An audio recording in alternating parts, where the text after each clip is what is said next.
বাঁধ তৈরির কাজ কতদূর কি এগোলো? মহারাজ, কাজ চলছে, আর 2-4 দিনের মধ্যেই বাঁধটা তৈরি হয়ে যাবে। সত্যি মহারাজ, বাঁধটা তৈরি হয়ে গেলে রাজ্যের সবার খুব উপকার হবে। হ্যাঁ গোপাল, নদী পারাপার করার জন্য প্রজারা এতদিন যে কষ্টটা করছে সেটা এবার আশা করি দূর হবে।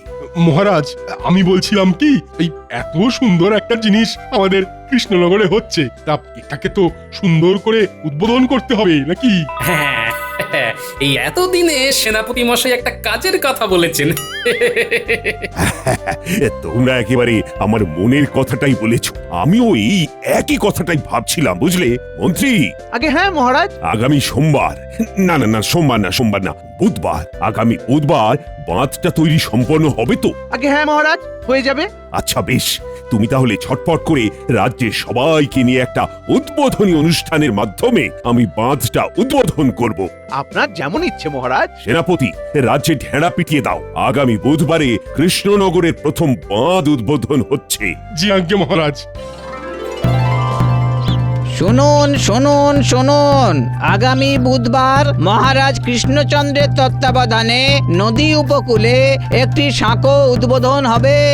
আপনাদের সকলকে সেই উদ্বোধনী অনুষ্ঠানে উপস্থিত থাকার জন্য আমন্ত্রণ জানানো হচ্ছে।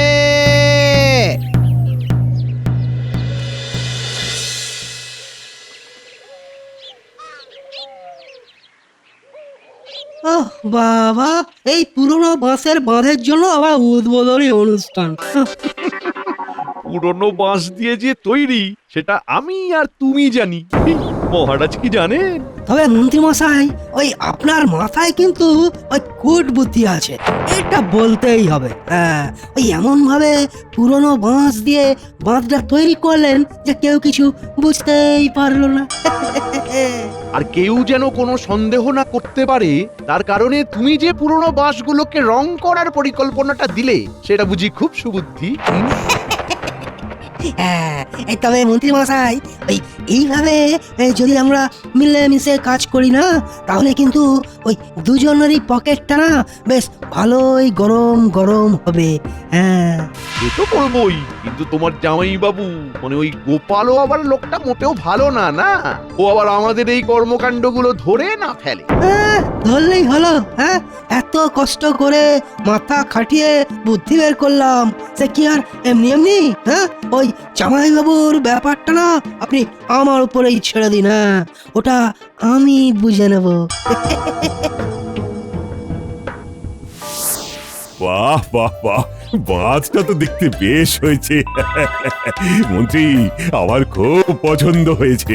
ধন্যবাদ মহারাজ, আশীর্বাদ করুন এইভাবেই যেন কৃষ্ণনগরের প্রত্যেকটা কাজে আমি আসতে পারি। না না না না, খালি হাতে তো আমি আশীর্বাদ করি না। এই নাও, এটা ধরো।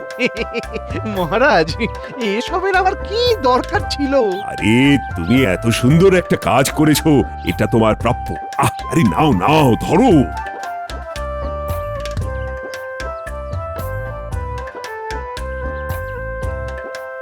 বাহ, বেশ মানিয়েছে তো, একটুখানি বড় হয়েছে। হ্যাঁ, তুমি শেখরার কাছ থেকে ঠিক করে এনো। আজ্ঞে মহারাজ। উড়ি উড়ি উড়ি উড়ি, আমার তো দেখছি কপাল খুলে গেছে। এত দামি আংটি উপহার, আমার যে কি আনন্দ হচ্ছে। উড়ি উড়ি। কাজ করার সময় ওই আমরা দুজন, আর উপহারের সময় শুধু মন্ত্রী মশাই। ধর চাই, কিছু ভালো লাগে না। মন্ত্রীর মুখে যেন হাসি আর ধরে না। না জানি এই বাঁধটা করতে গিয়ে মহারাজের থেকে কত অর্থ নিজের পকেটে পড়েছে। নিন মহারাজ, এই নারকেলটা ধরুন, এটা ফাটিয়ে এই বাঁধের শুভ উদ্বোধন করুন। হ্যাঁ হ্যাঁ হ্যাঁ, দাও দাও দাও।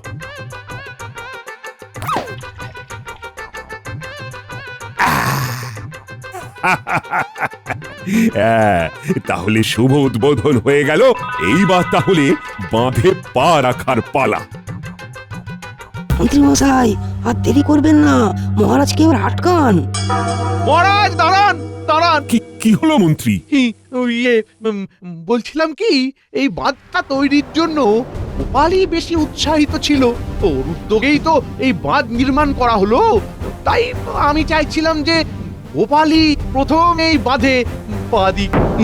হ্যাঁ হ্যাঁ হ্যাঁ মন্ত্রী, তুমি একেবারে ঠিক কথা বলেছ। গোপাল, তোমার উৎসাহের কারণেই বাঁধটা তৈরি হয়েছে, তাই তুমি প্রথম এই বাঁধে পা দেবে। না না মহারাজ, এ আপনি কি বলছেন? আপনি থাকতে আমি? না না না। আরে তাতে কি হয়েছে? মহারাজ তো নিজেই বলছেন তোমাকে যেতে, আর আমরা সবাই চাই যে এই বাঁধে তোমার পায়ের ধুলোই প্রথম পড়ুক। এই তাই তো? হ্যাঁ হ্যাঁ, আমরা সবাই চাই, সবাই চাই। দেখেছো তো, দেখেছো, সবাই চায় তুমি প্রথম বাঁধে ওঠো। নাও নাও নাও গোপাল, নাও, আর দেরি করো না গোপাল, নাও। কি ব্যাপার, মন্ত্রী মশাই আমাকে প্রথম এই বাঁধে পা রাখার জন্য এত ব্যস্ত হয়ে উঠেছেন কেন? তার মানে কি বাঁধে কোনো গন্ডগোল আছে? এই যে গোপাল, আর দাঁড়িয়ে থেকো না। কিন্তু মহারাজ, জামাই বাবু এত জেদ করো না তো। মহারাজ যেটা বলছেন সেটা শোনো। হ্যাঁ, উঠে পড়ো দেখি।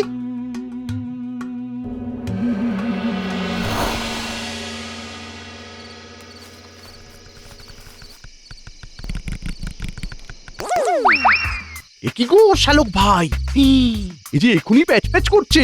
কাল যখন সবাই এর মধ্যে উঠবে, এ কি আর আস্ত থাকবে? একেবারে হুড়মুড়িয়ে ভেঙে পড়বে না? ইস! আর তারপর মহারাজ আপনার মাথাটা ভেঙে একেবারে টুকরো টুকরো করে ফেলবে। হ্যাঁ, আমি ফাঁসলে তোমাকে কি ছেড়ে দেবো ভেবেছো? যা করেছি দুজন মিলে করেছি, যা হবার দুজনেরই হবে। হ্যাঁ। এই রে, এই মন্ত্রী তো দেখছি নিজে তো ডুববেই, আর তার সাথে ও আমাকে নিয়ে ডুববে। হ্যাঁ, বলছিলাম কি, এখন কি আর ওই হিংসি করার সময়? এখন না আমাদের এমন কিছু করতে হবে যাতে এই বাঁধটা যদি কালকে ভেঙেও পড়ে, দোষটা আমাদের কাঁধে এসে যেন না পড়ে। হ্যাঁ, নতুন বাঁধ ভেঙে পড়বে আর দোষ নাকি আমাদের কাঁধে পড়বে না?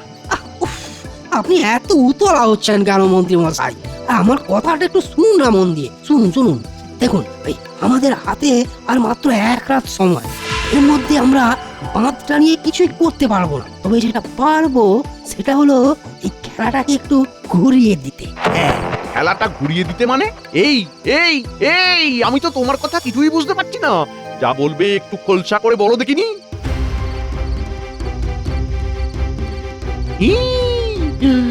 আরে এটা তো দারুণ উপায়। হ্যাঁ, একদিকে সাপও মরলো আর লাঠিটাও ভাঙলো না।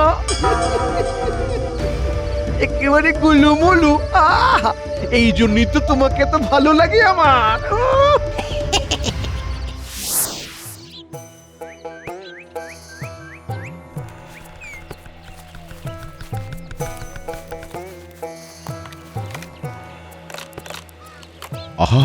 আস্তে আস্তে আস্তে।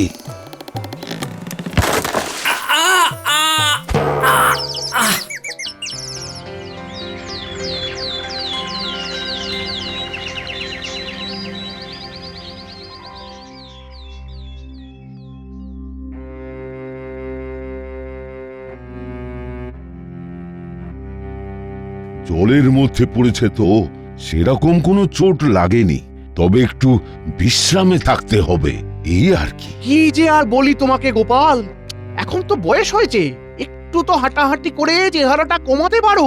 তার মানে তুমি বলতে চাইছো গোপালের ওজন বেশি আর তার জন্যই ওই বাঁধটা ভেঙে পড়েছে? তা নয় তো কি মহারাজ, নতুন বাঁধ এমনি এমনি তো আর ভেঙে পড়বে না।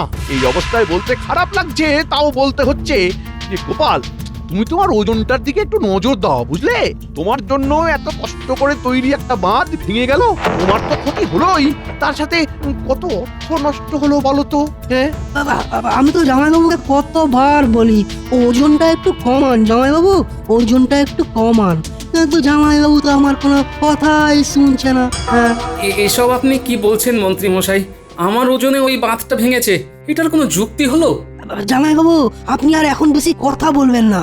মহারাজকে দেখে মনে হচ্ছে মহারাজ কিন্তু আপনার উপর খুব রেগে আছেন। হ্যাঁ গোপাল, তুমি যে আমার ক্ষতিটা করলে তাতে আমি তোমার মুখটাও দেখতে চাই না।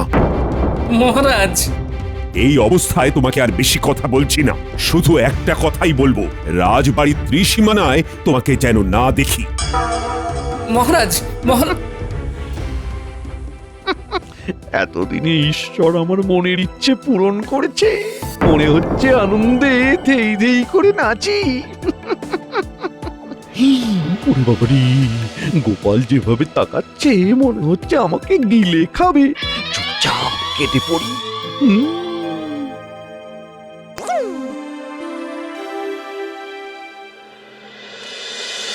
কি গিন্নি, এসব কি খেতে দিচ্ছ আমাকে?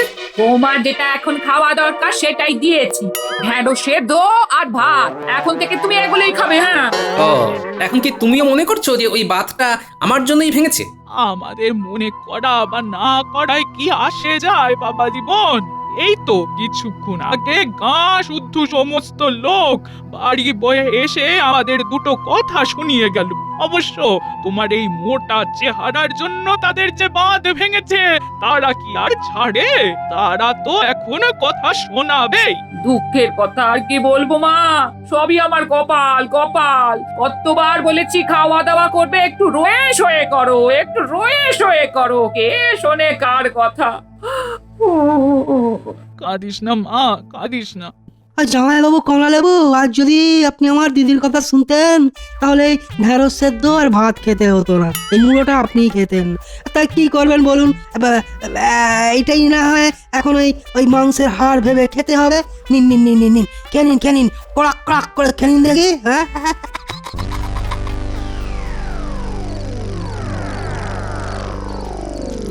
তবে যাই বলুন মন্ত্রী মশাই, জামাইবাবু কিন্তু এবার ভালো জব্দ হয়েছে, বেশ হয়েছে। বেশ হয়েছে, আমার তো দারুণ আনন্দ হয়েছে একেবারে। মানে তোমার জামাই বাবুকে জব্দ তো করলাম, কিন্তু পাল্টা জব্দ যে আমাদের হতে হবে না তার কোনো ঠিক আছে? তার মানে মানেটা খুবই সহজ। তোমার জামাই বাবু মানে আমাদের টেকো গোপাল ব্যাপারটা তো সহজে মেনে নেবে না। ও হলো একটা কেউটে। ছবল তো দেবে। তাহলে কি করবেন?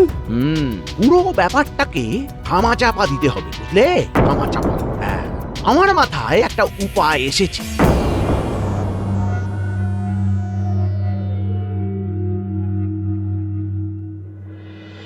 মন্ত্রীমশাই, কালকেই আমাদের একটা যাত্রাপালা আছে। এই সাজটা আমাদের লাগতো, মালিক তো দিতেই চাইছিল না, কিন্তু আমি বলে কয়ে অনেক কষ্ট করে জোগাড় করে দিলাম। আমাকে কিছু অর্থ বেশি দিয়ে না। আরে আরে, আহা, তুই অর্থ নিয়ে চিন্তা করিস না, বলছি তো ঠিক সময়ে পেয়ে যাবি। এইবার দে দেখি, দে আমার জিনিসটা দে তো। এই যে, এই নিন, ধরুন মন্ত্রীমশাই।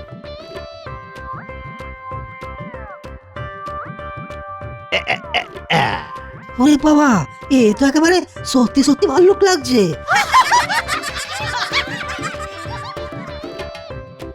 এইবার জমবে আসল খেলা।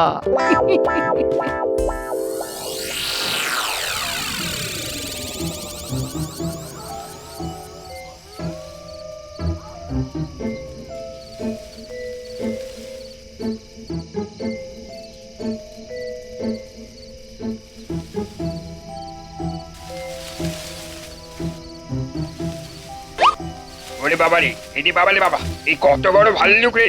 আরে জমির সব ফসল শেষ করে দিচ্ছে গো! পালাও পালাও পালাও!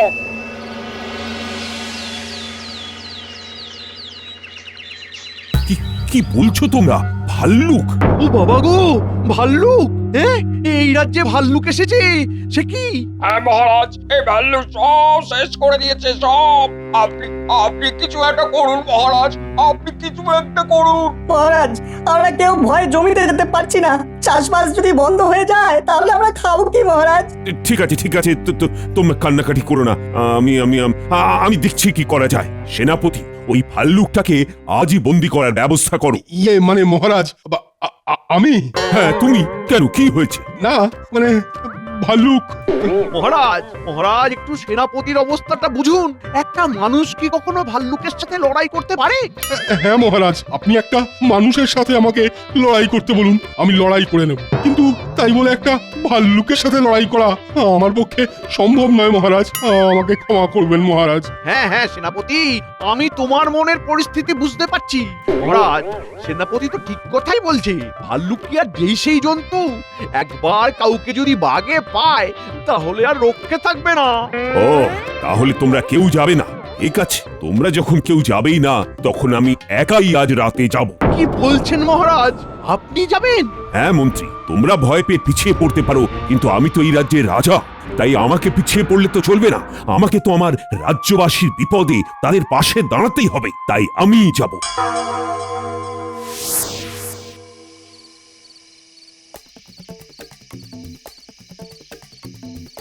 মহারাজ, কি ব্যাপার গোপাল, তুমি আবার রাজবাড়িতে এসেছো? তোমাকে না এখানে আসতে বারণ করেছিলাম? মহারাজ, রাজ্যের এই বিপদ শুনে আমি কিভাবে না এসে থাকতে পারি বলুন তো? শুনলাম ওই ভাল্লুককে ধরতে রাজসভাসদদের কেউ যেতে চাইছে না, তাই আজ রাতে নাকি আপনি একাই যাবেন। তোমাকে এত কথা কে বললো? রাজ্যের বিপদ শুনে আমি রাজবাড়িতে আসছিলাম, তখনই রাস্তায় বিজ্ঞানীর সাথে দেখা। বিজ্ঞানী আমাকে সব বলল।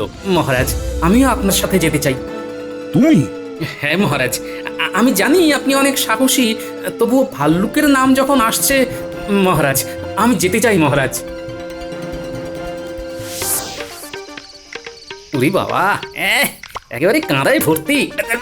সাবধানে সাবধানে মহারাজ, সামনে কাঁদা আছে। হ্যাঁ হ্যাঁ, আমি যাচ্ছি, তুমি চলো। কোথায়? এখানে তো কোথাও কোনো ভালুক দেখতে পাচ্ছি না। আরে, ওই ঝোপের আড়ালে কিছু একটা নড়ছে বলে মনে হচ্ছে। কোথায়? ওই দেখুন দেখুন, ওই তো আবার নড়ছে। মহারাজ, আসুন তো একবার। মহারাজ, ওই দেখুন, ভাল্লুক ভাল্লুক। গোপাল, তুমি জালটা বের করো, ওটাকে এক্ষুনি বন্দি করতে হবে। এই রে, এই তো দেখছি মহারাজ গোপালকে নিয়ে চলে এসেছে। এবার যদি আমাকে বন্দি করে ফেলে, ওরে বাবা, তাহলে তো আমি ধরা পড়ে যাব।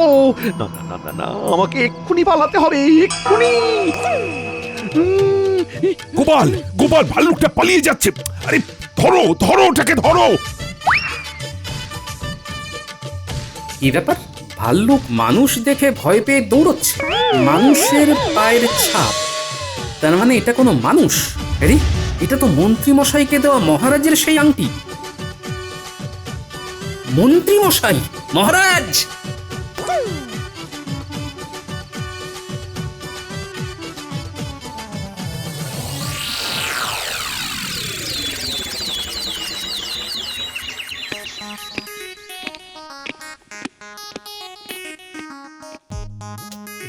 কি ব্যাপার? এই টিকোটা হঠাৎ আজকে রাজসভাতে কেন? মহারাজ, গোপাল রাজসভাতে এসেছে? আপনি তো ওকে আসতে না করেছিলেন। হ্যাঁ করেছিলাম, কিন্তু গোপাল ছাড়া রাজসভাটা ঠিক জমে না, তাই যা হয়েছে হয়েছে। সবটা ভুলে গিয়ে গোপালকে আবার রাজসভাতে আমি আমন্ত্রণ জানালাম। আপনার রাজসভা, এখানে আপনার ইচ্ছাই শেষ কথা। কিন্তু রাজ্যবাসীরা গোপালের ওপর যেভাবে রেগে আছে, তাতে কি ওরা গোপালকে রাজসভাতে মেনে নেবে? নেবে নেবে। আরে গোপাল রাজ্যবাসীর জন্য যা করেছে, তারপর সবাই গোপালকে ক্ষমা করে দিতে বাধ্য। গোপাল আবার কি করেছে? কাল তো আমি গিয়েছিলাম ভাল্লুক ধরতে, কিন্তু আমি তো পারিনি। গোপাল একা হাতে সেই ভাল্লুকটাকে ধরেছে আর জঙ্গলে ছেড়ে এসেছে। কি? গোপাল ভাল্লুকটাকে ধরেছে? হ্যাঁ ধরেছে তো। যাক বাবা, আমি নিশ্চিন্ত। গোপাল, রাজ্যকে এই বিপদ থেকে উদ্ধার করার জন্য আমি তোমাকে 500 স্বর্ণ মুদ্রা উপহার হিসেবে দেব। মহারাজ, ভাল্লুকটাকে ধরতে আমার খুব কষ্ট হয়েছে। 500 মোহরে কি হবে বলুন তো? আমার একটা ছোট্ট আবদার আছে মহারাজ। হ্যাঁ হ্যাঁ, বলো না কি আবদার। আজ আমি তোমার সব আবদার রাখবো। আমাকে 1000 স্বর্ণ মোহর দিতে হবে। আচ্ছা আচ্ছা, তাই হবে তাই হবে। মিথ্যে কথা, মিথ্যে কথা। মহারাজ, মহারাজ, গোপাল আপনাকে মিথ্যে কথা বলছে। ওই ভাল্লুকটাকে ধরতে পারেইনি। কে বললো মন্ত্রী মশাই আমি মিথ্যে কথা বলছি? চুপ করো, তুমি চুপ করো। আমি জানি তুমি মিথ্যে কথা বলছো। মহারাজ, মহারাজ, গোপাল মোহরের লোভে এইসব বানিয়ে বানিয়ে বলছে। ওকে আপনি 1 মোহরও দেবেন না। ওই ভাল্লুকটাকেও কিছুতেই ধরতে পারে না। কেন কেন ধরতে পারে না কেন? কারণ কারণ ওই ভাল্লুকটা কিভাবে যে মহারাজকে বলি। কারণ ওই ভাল্লুকটা হলেন আপনি। কি তাই তো মন্ত্রী মশাই? আমি না আর মানে করে কোনো লাভ নেই মন্ত্রী। তোমার সব ছলাকলা আমরা ধরে ফেলেছি। আর এই হলো তার প্রমাণ। কি মন্ত্রী মশাই, এই আংটিটা আপনার তো? তোমার আর পালাবার পথ নেই মন্ত্রী। এইবার চুপচাপ আসল সত্যিটা স্বীকার করো তো, নইলে তো তুমি জানোই সত্যিটা পেট থেকে কিভাবে বের করতে হয় সেটা আমি ভালো করেই জানি। মহারাজ মহারাজ আমাকে ক্ষমা করে দিন, লোভে পড়ে আমাকে এসব করতে হয়েছে মহারাজ। লোভে পড়ে মানে? আসলে আসলে ওই বাঁধটা গোপালের জন্য ভাঙেনি মহারাজ, ওটা আসলে পচা বাঁশ দিয়ে তৈরি হয়েছিল। কি পচা বাঁশ দিয়ে ওই বাঁধ তৈরি করেছিলে? হ্যাঁ মহারাজ, ভেবেছিলাম এতে আপনার থেকে বেশি বেশি করে অর্থ নিয়ে নিজেদের পকেট ভরতে পারবো। নিজেদের মানে? আপনার সাথে আর কে ছিল? তোমার শ্যালক। ও আচ্ছা, এইবার বুঝলাম। ঠিক আছে, ওকে তো আমিই দেখে নেব। কিন্তু তাহলে এই ভাল্লুক সেজে লোকের ক্ষতি করার মানে কি? এই পুরো ব্যাপারটা যাতে ধামাচাপা পড়ে যায়, তাই আমরা পরিকল্পনা করে এই ভাল্লুকের নাটকটা করেছি। মহারাজ আমাকে ক্ষমা করে দিন। প্রথমে মহারাজ, গোপালের নামে আমাকে দোষ, ক্ষমা করে দিন। তারপর রাজ্যবাসীদের এত বড় ক্ষতি, এত বড় অন্যায় করে ক্ষমা চাইছো কোন মুখে? রাজ্যবাসীদের তুমি যে ক্ষতিটা করলে তার মাসুল যে তোমাকেই দিতে হবে মন্ত্রী। আগামী 1 বছর তোমাকে বিনা পারিশ্রমিকে কাজ করতে হবে, আর তোমার বেতনের টাকা আমি তুলে দেব ক্ষতিগ্রস্ত রাজ্যবাসীদের হাতে, আর ওই বাঁধটারও ক্ষতিপূরণ তোমাকেই দিতে হবে। হ্যাঁ? নয় হ্যাঁ।